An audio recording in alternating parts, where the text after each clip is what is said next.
Dis-moi, Birdie, est-ce que tu voudrais devenir la mascotte du Disney Club?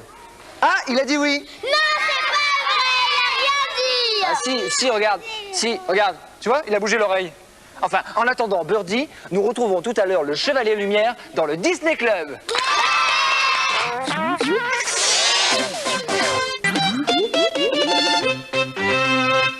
Séquence bricolage aujourd'hui dans le Disney Club. Je vous explique. Quand vous partez en randonnée ou en promenade, quand vous avez envie de vous balader en vélo ou à pied tout simplement, il faut bien mettre vos affaires et un sandwich dans quelque chose.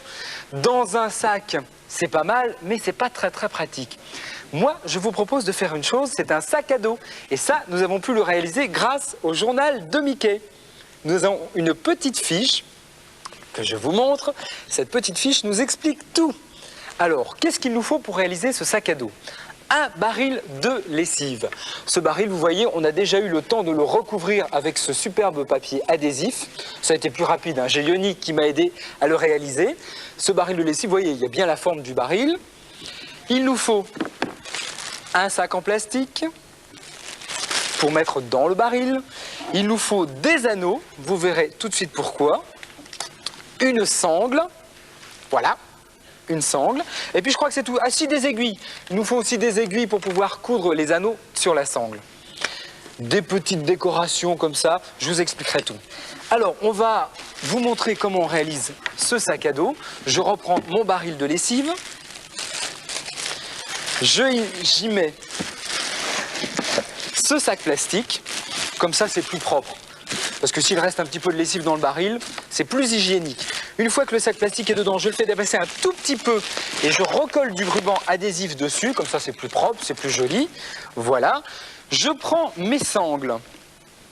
Je prends mes anneaux, je mets 2 anneaux dans la sangle, je replie le bout de la sangle et je le couds. Comme ça les anneaux, ils tiennent bien. Une fois que j'ai fait ça, je reprends mon baril. Je fais 4 fentes de façon à pouvoir passer la sangle de part et d'autre du baril.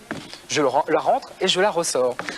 Et puis bah voilà, tout simplement, ce baril a été réalisé. J'ai Yoni qui m'a aidé. Regardez un peu ce que ça donne. C'est génial. Tu l'essayes, Yoni, pour voir? Regarde, voilà. Hop. Qu'est-ce que tu en penses? Pas mal, hein? Oui. Puis c'est pratique. J'essayerai pendant mes vacances. Ah bah voilà, Yoni va l'essayer pendant ses vacances. C'est vraiment fabuleux. Dites-moi, il me semble bien que notre petite visite au salon du jouet vous avait énormément plu. Je le sais parce que vous nous avez écrit. Eh bien moi, je vous propose d'y retourner.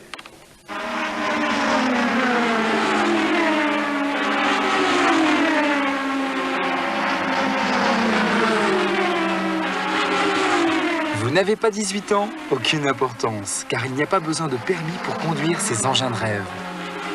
Christian Doriac, le responsable du modélisme en Île-de-France, nous en dit plus.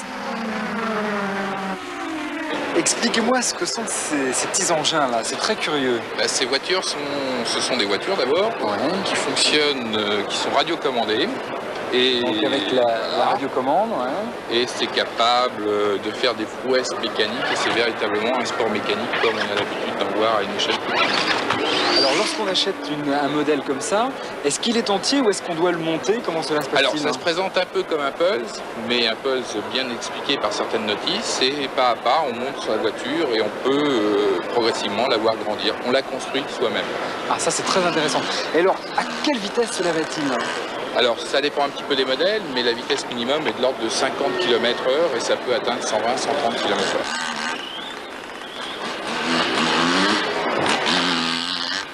Elles se cabossent, elles se cognent, mais elles sont toujours entières, quoi. Absolument, parce que c'est construit pour pouvoir résister à ce genre de traitement.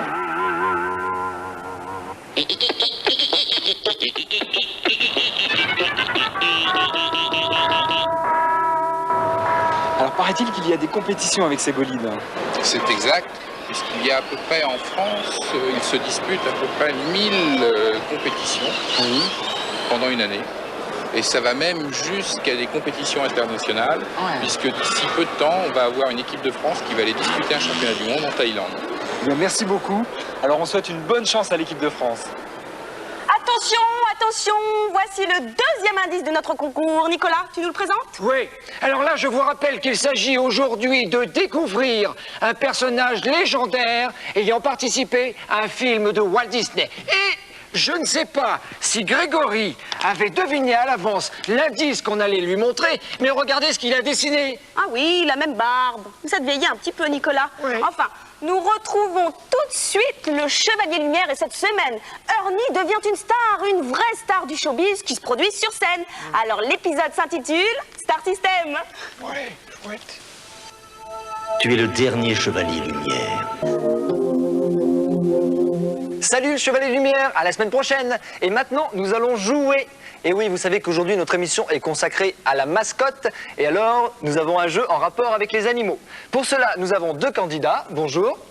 Rachid, Rachid, quel âge as-tu? 12 ans. 12 ans. Et toi? Rida, et j'ai 12 ans. Vous avez 12 ans tous les deux. Et vous connaissez bien les animaux? Oui, Bon, et toi? oui. Alors, le jeu est facile. On va ici avoir un animal et vous allez, juste en le caressant, devoir trouver ce que c'est. Alors, je vais vous aider. C'est pas un éléphant. Ça vous aide, ça? Non? Ça vous aide pas? Bon, alors, on va vous bander les yeux d'abord, parce que si vous voyez, évidemment, ça sera trop facile. On va vous bander les yeux et on va le faire tout de suite. Attention. Hop, tiens, tourne un petit peu la tête. Ici. Là. Là. Voilà. Là. On va faire un petit test, hein. J'ai combien de doigts, là?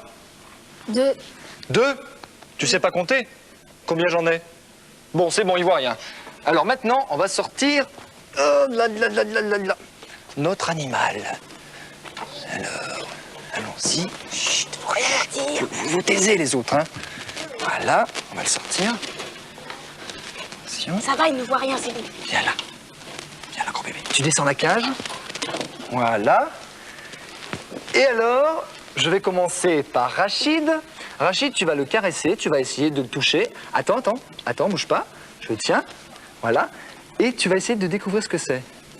Vas-y, caresse. Qu'est-ce que t'en penses? Qu'est-ce que t'en chat? penses? Non, c'est pas un chat. T'as une autre idée?